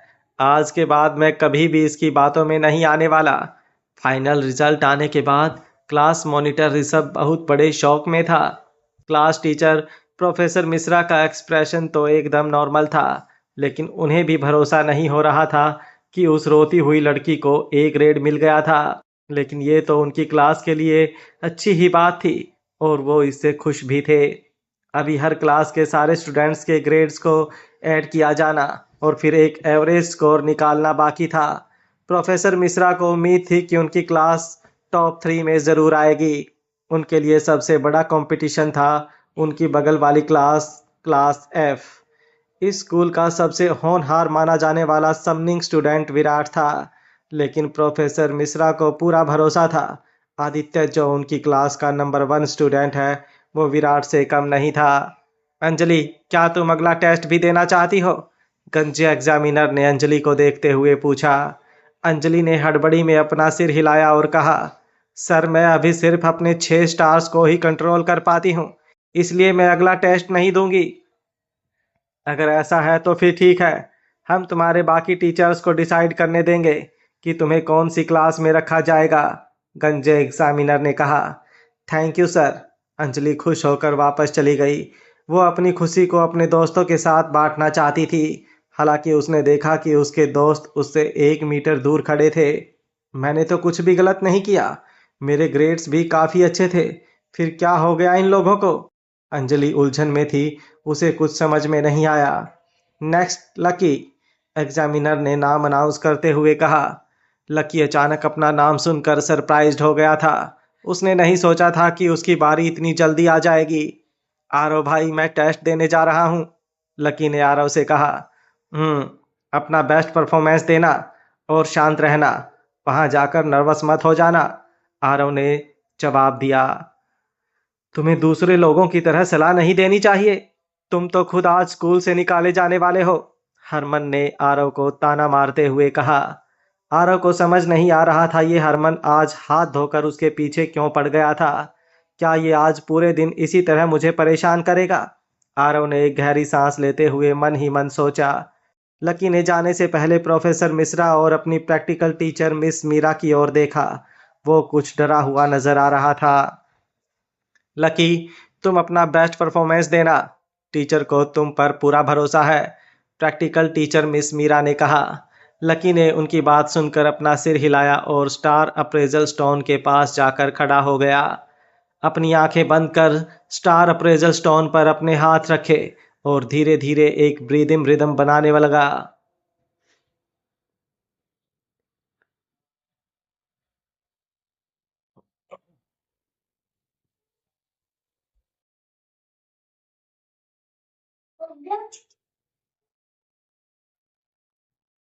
अपनी आंखें बंद कर स्टार अप्रेजल स्टोन पर अपने हाथ रखे और धीरे धीरे एक ब्रीदिंग रिदम बनाने लगा। फिर अपने मेडिटेटिव स्टेट में एंटर हुआ। कुछ देर में स्टोन से लाइट निकली, लेकिन वो जल बुझ रही थी। ये लाइट लकी की सांसों को फॉलो करते हुए कभी जलने लगती तो कभी बुझने लगती। कोई भी उसे देखकर बता सकता था कि वो कितना नर्वस है, जिस वजह से स्टार अप्रेजल स्टोन उसकी एनर्जी को पहचान नहीं पा रहा था। लेकिन कुछ देर मेडिटेटिव स्टेट में जाने के बाद लकी का फोकस बढ़ने लगा और फिर धीरे धीरे लाइट भी बढ़ने लगी। आखिरकार लकी की लाइट अब स्टेबल हो गई थी। स्टार अप्रेजल स्टोन में से विंड एलिमेंट की ब्लू ग्रीन लाइट निकलने लगी, जिसके बाद ये चारों तरफ फैल गई। तीनों एग्जामिनर्स के इस पर अपनी अलग अलग ओपिनियंस थी। टीचर, मुझे एक और बार ट्राई करने दीजिए, मैं इससे बेहतर परफॉर्म कर सकता हूँ। लकी अपने रिजल्ट से खुश नहीं था, इसलिए उसने फिर से अपने मेडिटेटिव स्टेट में एंटर किया। इस बार वो पहले से शांत और कॉन्फिडेंट दिख रहा था। एक बहुत intense light star appraisal stone से निकलने लगी और चारों तरफ फैल गई। पिछली बार से तो ये ज़्यादा ब्राइट थी ही, लेकिन इस बार वो पहले की तरह अनस्टेबल भी नहीं थी। तीनों एग्जामिनर्स ने एक दूसरे की ओर देखा और सिर हिलाया। ए प्लस, ए प्लस, ए।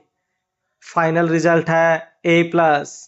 जैसे ही एग्जामिनर्स ने रिजल्ट अनाउंस किया, उसके क्लास के सभी स्टूडेंट्स शॉक्ड रह गए। उसे ए प्लस मिला है। इस ग्रेड से तो ये आसानी से एलिट क्लास में जा सकता है। इस लड़के की लाइफस्टाइल तो बिल्कुल नॉर्मल है। किसने सोचा था कि उसका कल्टीवेशन इतना ज़्यादा अच्छा होगा। हमसे ही इसे पहचानने में गलती हो गई, एक बहुत बड़ी गलती। हमें तो लगता था कि ये एक एवरेज स्टूडेंट है, लेकिन ये तो बहुत होशियार निकला। अगर मुझे ए प्लस ग्रेड मिलता तो मेरे पापा तुरंत मुझे एक कार गिफ्ट कर देते। सभी स्टूडेंट्स आपस में फुसफुसा रहे थे। प्रोफेसर मिश्रा और मिस मीरा दोनों ने लकी को देख हल्के से सिर हिलाया और एक स्माइल दी। दोनों की आंखों में लकी के लिए तारीफ साफ झलक रही थी। लकी हमेशा से उनके लिए एक आउटस्टैंडिंग स्टूडेंट रहा था, इसलिए उसका ऐसा रिजल्ट आना उनके लिए एक्सपेक्टेड था। लकी, तुम्हारा टेस्ट हो गया है, तुम अपनी जगह पर वापस जा सकते हो, एग्जामिनर ने लकी से कहा। सर, मैं अगला टेस्ट भी अटेम्प्ट करना है। इस पल लकी का डिसीजन तो पक्का था, लेकिन वो थोड़ा नर्वस दिखाई दे रहा था। क्या तुम पूरी तरह से श्योर हो कि तुम्हें अगला टेस्ट भी देना है? एग्जामिनर ने सरप्राइज्ड होते हुए पूछा। मुझे पता है कि एनुअल एग्जामिनेशन में जितनी अच्छी रैंक आएगी, स्टार डस्ट मैजिक टूल उतने ही ज़्यादा समय के लिए यूज़ करने का मौका मिलेगा। इसलिए मैं श्योर हूँ कि मुझे एक्टिवेशन टेस्ट भी देना है, लकी ने कॉन्फिडेंस के साथ जवाब दिया। प्रोफेसर मिश्रा और मिस मीरा ने अपने चेहरे पर मुस्कान बनाए रखी। उन्हें पता था कि लकी एक्टिवेशन लेवल तक पहुँच गया था और ये टेस्ट दे सकता है। एनुअल मैजिक एग्जामिनेशन 2 पार्ट्स में बटा हुआ था। इसका पहला पार्ट स्टार डस्ट एग्जामिनेशन था, जिसमें स्टूडेंट्स को अपने हाथ स्टार अप्रेजल स्टोन पर रखने थे और उस स्टोन से निकलती हुई लाइट के बेसिस पर उन्हें ग्रेड दिए जाने वाले थे। टेस्ट का सेकंड पार्ट सिर्फ टॉप स्टूडेंट्स के लिए ही था। 1000 स्टूडेंट्स में से सिर्फ 100 स्टूडेंट्स थे इस एक्टिवेशन लेवल तक पहुंच पाते थे और आगे का टेस्ट दे सकते थे। अगर कोई स्टूडेंट एग्जामिनेशन के समय अपने एलिमेंट के स्किल को एक्टिवेट कर पाता है तो उसे इसके लिए एक्स्ट्रा पॉइंट्स मिलते थे। स्कूल के लिमिटेड रिसोर्सेज को पाने के लिए स्टूडेंट्स को एनुअल एग्जामिनेशन में बिना कुछ छुपाए अपनी पूरी मैजिकल पावर दिखानी होती है। लकी का एक्टिवेशन टेस्ट उसके स्टार डस्ट टेस्ट की तरह उतना अच्छा नहीं था। उसका ये टेस्ट बेकार हो गया। लकी इतना ज़्यादा नर्वस था कि वो सातों स्टार्स को एक दूसरे से लिंक नहीं कर पाया, जिससे उसका स्टार पाथ नहीं बन सका। बिना एक स्टार पाथ बनाए विंड एलिमेंट के प्राइमरी स्किल विंड ट्रेल को एक्टिवेट करना नामुमकिन था। लेकिन एग्जामिनर्स उसे देखकर समझ गए कि ये मैजिक एक्टिवेशन तो कर सकता था, लेकिन टेस्ट ग्राउंड्स पर नर्वस होने के कारण वो स्टार पाथ नहीं बना पाया। इसके साथ ही अपने एलिमेंट का प्राइमरी स्किल भी एक्टिवेट नहीं कर पाया। इसलिए एग्जामिनर्स ने लकी को उसकी परफॉर्मेंस के बेसिस पर ही ग्रेड्स दिए। लकी खुद से बहुत ही ज़्यादा नाखुश था। वो मुंह लटकाए हुए अपनी जगह पर वापस चला गया। मिस मीरा ने एक बड़ी बहन की तरह लकी की पीठ थपथपाई। लकी, तुम बिल्कुल भी बुरा फील मत करो। तुम्हारे ग्रेड्स के साथ तुम आसानी से एलीट क्लास में जा सकते हो। टीचर, मुझे लगा था कि मैं कंट्रोल करने में माहिर हो गया हूँ, लेकिन मुझे नहीं पता था कि थोड़ी सी नर्वसनेस के कारण मेरी पूरी साल की कंट्रोल प्रैक्टिस में की गई मेहनत सब एक ही पल में बेकार हो जाएगी। टीचर, आप इतनी आसानी से मैजिक एक्टिवेशन कैसे कर लेती हैं? लकी ने पूछा। ये लगातार प्रैक्टिस करने से ही होता है। इसके अलावा मैजिक करते समय कोई डर या नर्वसनेस नहीं होनी चाहिए। एक अच्छा मैजिशियन बनने के लिए सिर्फ सॉलिड फाउंडेशन की ज़रूरत नहीं होती, बल्कि मेंटल पावर भी उतनी ही ज़्यादा होनी चाहिए। जब आप किसी मुसीबत में पड़ें या मैजिकल बीस्ट से आपका सामना हो तो नर्वस होने की बजाय उसका डट कर मुकाबला करना चाहिए। लकी को मिस मीरा की बात समझ आ गई थी और उसने डिसाइड कर लिया था कि वो खुद को इतना स्ट्रांग बनाएगा कि कभी किसी के सामने वो नर्वस नहीं होगा और ना ही डरेगा। Next, Rohan Kumar, B. Teacher मुझे ये मिलना चाहिए, मुझे ये दिया जाना चाहिए। अगर तुमने और शोर मचाया तो हम तुम्हारा एग्जाम ही कैंसिल कर देंगे। अगला रोहित शर्मा। सी। रोहित नाम का स्टूडेंट खुशी से कूद पड़ा। उसे तो डर था कि कहीं वो फेल ना हो जाए, लेकिन उसे तो सी ग्रेड मिला था। इससे खुशी की बात उसके लिए और क्या हो सकती थी। क्लास ई के स्टूडेंट्स एक एक करके अपना एग्जाम दे रहे थे। ज़्यादातर स्टूडेंट्स को बी और सी ग्रेड ही मिला था, ज़्यादा ए नहीं दिख रहे थे। देखो, स्कूल काउंसिल के मेंबर्स इसी तरफ आने वाले हैं। वो अभी क्लास एफ के टेस्ट ग्राउंड पर हैं। वहाँ अभी समनिंग एलिमेंट वाले स्टूडेंट का टेस्ट चल रहा है। विराट, वो तो पूरे स्कूल में नंबर 1 पर है। ये ज़रूरी नहीं है। मैंने सुना है कि आदित्य का कल्टीवेशन भी बहुत अच्छा है। यही आरव ने अपने क्लासमेट्स की बातें सुनी। उसने तुरंत क्लास एफ के टेस्ट ग्राउंड्स पर अपनी नज़र दौड़ाई। आरव ने देखा कि स्कूल काउंसिल के मेंबर्स के साथ समायरा भी वहीं पास में खड़ी थी। जी, समायरा ने जवाब दिया। समनिंग एलिमेंट को सबसे ज़्यादा स्ट्रॉन्ग एलिमेंट माना जाता था। इसकी डिस्ट्रक्टिव फोर्स के कारण कई मैजिशियंस इससे डरते थे। यूनिफॉर्म पहने विराट टेस्ट ग्राउंड्स में पहले से ही मौजूद था। उसने एक लंबी सांस ली। बड़े भाई वीर सिंह, ये है हमारे स्कूल के सबसे ज़्यादा आउटस्टैंडिंग समनिंग एलिमेंट स्टूडेंट। इसका नाम विराट है।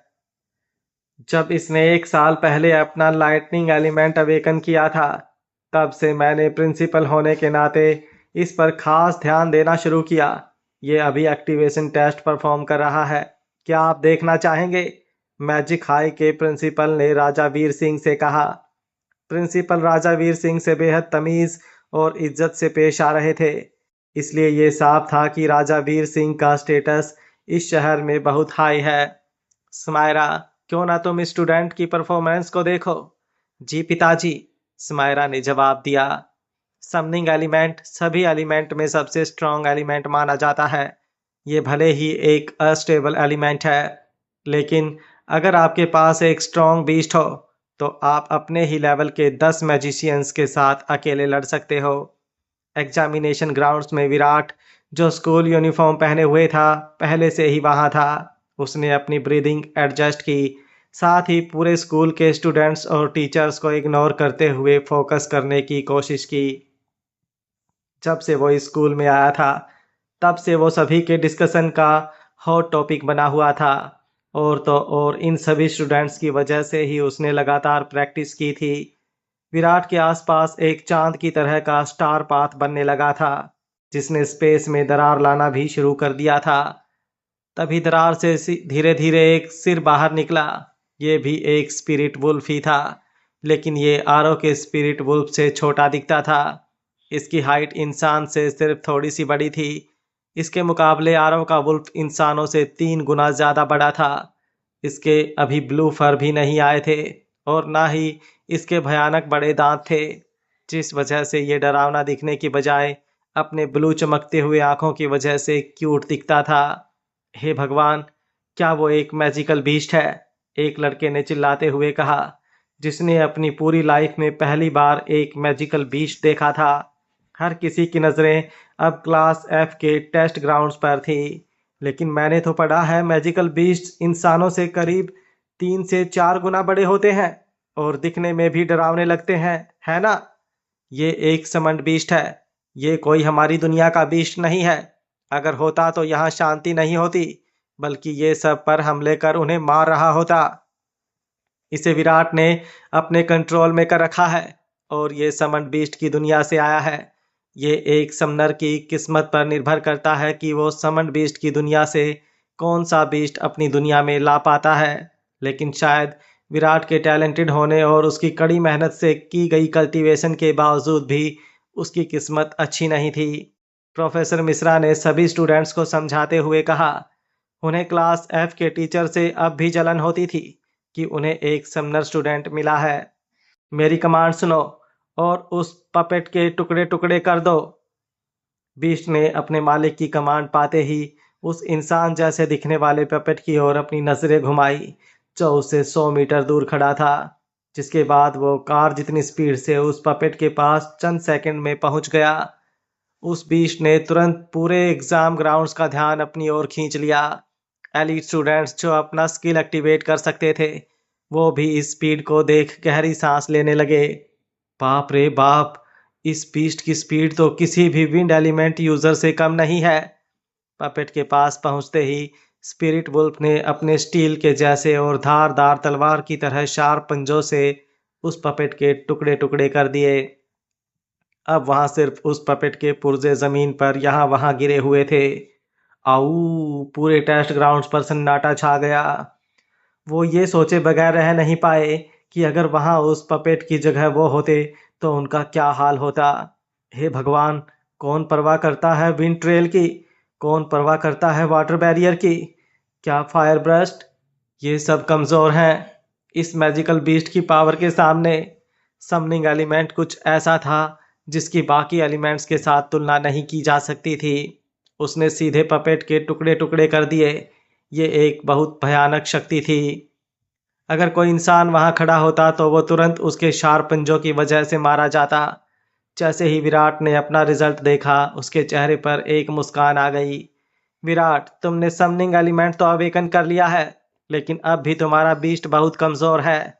विराट स्पिरिट वुल्फ को अपनी दुनिया में भेजकर वापस जा ही रहा था कि एक एग्जामिनर उसे रोकते हुए उससे कहते हैं, अभी सिर्फ तुम एक मैजिक हाई स्कूल में हो, लेकिन जब तुम मैजिक यूनिवर्सिटी में जाओगे तो वहां इस जैसे बीस्ट को एक अकेला मैजिशियंस भी हरा सकता है, क्योंकि वहां पर तुम्हें यहाँ के जैसे कोई नौसिखिए मैजिशियन नहीं मिलेंगे, बल्कि वहां तुम्हें बड़े फैमिलीज से आए हुए ट्रेंड मैजिशियंस मिलेंगे, जिनके लिए तुम्हारे इस बीस्ट को हराना कोई बड़ी बात नहीं होगी। इसलिए तुम अपने बीस्ट को जल्द से जल्द ट्रेन कर उसे इवॉल्व करने की कोशिश करो, नहीं तो तुम्हारे एक समनर होने का कोई फायदा नहीं होगा। एग्जामिनर ने विराट को रोकते हुए कहा, जी टीचर, मैं अपने बीस्ट को जरूर ट्रेन करूंगा और एक ऐसा बीस्ट बनाऊंगा जिसे देख लोग डर से कांप उठे। जैसे ही वो पलट कर जाने वाला था, अचानक उसकी नजर एक जोड़ी खूबसूरत आंखों पर पड़ी जो बर्फ जैसी दिखती थी। वो समायरा थी। विराट के चेहरे पर उसे देख एक स्पॉट वाला एक्सप्रेशन था। वो बहुत खुश था। उसे लगा नहीं था कि उसका टेस्ट देखने राजकुमारी समायरा आई थी। विराट का टेस्ट देख समायरा खुद भी हैरान थी। आखिरकार समनिंग एलिमेंट की शक्ति को किसी भी दूसरे एलिमेंट से कंपेयर नहीं की जा सकती थी। समायरा, तुम्हारा इसके बारे में क्या कहना है? स्कूल सुपरवाइजर आहान ने अपने चेहरे पर एक मुस्कान लाते हुए पूछा। एवरेज। समायरा ने विराट की ओर एक और नजर ना डालते हुए आगे बढ़ना जारी रखा। प्रिंसिपल और स्कूल काउंसिल के कुछ दूसरे लोग समायरा की ये बात सुनकर हैरान रह गए। क्या उसका समनिंग एलिमेंट बहुत पावरफुल था, फिर भी उसे ये एवरेज लग रहा है? इस लड़की के स्टैंडर्ड्स कितने ऊंचे हैं। ही, ये एक्चुअली बुरा नहीं है, बल्कि वो तो उसकी तारीफ ही कर रही थी। समायरा सेलेस्टियल इंस्टीट्यूशन में है। दुनिया के सभी टैलेंटेड लोग वहां इकट्ठा होते हैं। डायमेंशनल समनिंग जैसी प्राइमरी स्किल का एक्टिवेशन कर पाना वहां एक आम बात है। वो इसे एवरेज इसलिए मानती है क्योंकि उसे सेलेस्टियल इंस्टीट्यूशन के स्टैंडर्ड्स की आदत है। राजा वीर सिंह ने सभी को समझाया। प्रिंसिपल और स्कूल काउंसिल के लोगों को इस ऑकवर्ड सिचुएशन से निकालने का रास्ता देते हुए, अगर आप इसे इस तरह से रखें तो क्या इसका मतलब है कि विराट के पास सेलेस्टियल इंस्टीट्यूशन में एडमिशन ले पाने का पोटेंशियल है? प्रिंसिपल, जो कि परिस्थितियों से निपटना जानते थे, उन्होंने समझदारी से इस सिचुएशन का फायदा उठाते हुए पूछा। दूसरे स्कूल काउंसिल के लोग भी तुरंत उनकी बातें समझ गए और उनका सुपर करने लगे। अगर सब कुछ ठीक रहा तो विराट के ग्रेड्स पूरे स्कूल में सबसे अच्छे होंगे, है ना? स्कूल डायरेक्टर विराज ने कहा। यह कहना मुश्किल है। जितना मैं जानता हूँ क्लास ई का आदित्य भी काफी टैलेंटेड है, वाइस प्रिंसिपल ने जवाब दिया। उन्हें ऐसा कहते सुनकर आहान के चेहरे पर एक मुस्कान उभर आई, क्योंकि उन्होंने तुरंत राजा वीर सिंह और समायरा से बात की। बड़े भाई वीर सिंह, आदित्य मेरा ही बेटा है। उसके ग्रेड्स हमेशा काफ़ी अच्छे रहे हैं। जैसा कि मैं देख रहा हूँ, उसका टर्न भी जल्दी ही आना चाहिए। क्या हम जाकर देखें? आदित्य बहुत ही इंटेलिजेंट और डिटरमाइंड बच्चा है। वो आपके परिवार के दूसरे बच्चों से कम टैलेंटेड नहीं है। हाँ, लेकिन समायरा की तुलना में वो अभी भी कमज़ोर है। लेकिन अगर आप उसे अपने यहाँ की स्पेशल ट्रेनिंग्स दें तो वो आपके बहुत काम आ सकता है। हाँ, मुझे याद आया, वो हमारे सिंह परिवार के शिष्यों में से ही एक है। पिछले साल ही तो उसे हमारे यहाँ पढ़ने के लिए सिलेक्ट किया गया था। मुझे यकीन है कि वो ज़रूर हमारे यहाँ का एक टैलेंटेड शिष्य होगा। तो चलो देखें, तो क्या कहते हैं स्कूल डायरेक्टर्स, चले उसे देखने। स्कूल डायरेक्टर्स में से एक, जिनके बाल धीरे धीरे सफ़ेद हो रहे थे, उन्होंने कहा, अगर ये आपके परिवार का ही एक टैलेंटेड शिष्य है तो इसका परफॉर्मेंस देखना बनता है। स्कूल काउंसिल के लोगों का ग्रुप धीरे धीरे क्लास ई के एग्ज़ाम ग्राउंड्स की ओर बढ़ने लगे। इस ग्रुप का ऑरा बहुत स्ट्रांग था।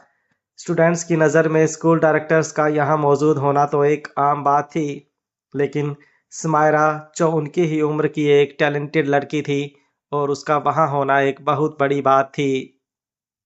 ई क्लास के टेस्ट ग्राउंड्स पर सभी स्टूडेंट्स बहुत एक्साइटेड थे। वहाँ सभी में हलचल मच गई थी। हे भगवान, स्कूल काउंसिल के लोगों का ग्रुप यहाँ आ रहा है। भाई, इतना ही नहीं, उनके साथ राजा वीर सिंह और राजकुमारी समायरा भी है। मेरे तो हाथ कांप रहे हैं। ये अच्छी टाइमिंग है। मैं अब इन सभी के सामने अपना मैजिक शो ऑफ कर सकता हूँ। Show off? हा हा हा, तुम्हारा टेस्ट तो पहले ही खत्म हो चुका है। तुम्हें तो पहले ही सी मिल चुका है, एक लड़के ने उसका मजाक उड़ाते हुए कहा। क्लास ई के स्टूडेंट्स खुद को शांत नहीं रख पा रहे थे और एक दूसरे से लगातार बातें किए जा रहे थे। हर स्टूडेंट की किस्मत इसी एनुअल एग्जामिनेशन पर निर्भर थी। साथ ही स्कूल काउंसिल का वो ग्रुप जो उनकी तरफ आ रहा था, उनके सिर्फ एक इशारे से किसी भी स्टूडेंट्स की किस्मत पलट सकती थी। अगर उनमें से कोई स्टूडेंट उन्हें इम्प्रेस करने में कामयाब हो जाता है तो उनकी पूरी लाइफ बदल सकती थी, लेकिन अगर किसी से नाराज हो जाए तो उनकी ज़िंदगी बिगाड़ भी सकते थे। जिस वजह से स्टूडेंट्स उनसे डर रहे थे और पूरे टेस्ट ग्राउंड का माहौल बहुत ही सीरियस हो गया था। अहान सबसे आगे चल रहा था और टेस्ट ग्राउंड पर पहुंचते ही गंजे एग्जामिनर ने तुरंत अपना सिर उठाया और अहान की ओर देखा। अहान ने उसे कोई इशारा किया था जिसे गंजा एग्जामिनर तुरंत समझ गया। उसने इस तरह की एक्टिंग जैसे अहान ने उसे कोई इशारा नहीं किया था और फिर बेपरवाही से कहा, नेक्स्ट आदित्य। आदित्य की नज़रें अभी भी समायरा के चेहरे पर टिकी हुई थी। हालांकि वो भी सिंह परिवार का एक शिष्य था, लेकिन उसके परिवार में एक शिष्य बनने के बाद समायरा शहर के बाहर सेलेस्टियल इंस्टीट्यूशन में चली गई थी और वो जब छुट्टियों में आती तब भी उसे समायरा को देखने का बहुत ही कम मौका मिलता था।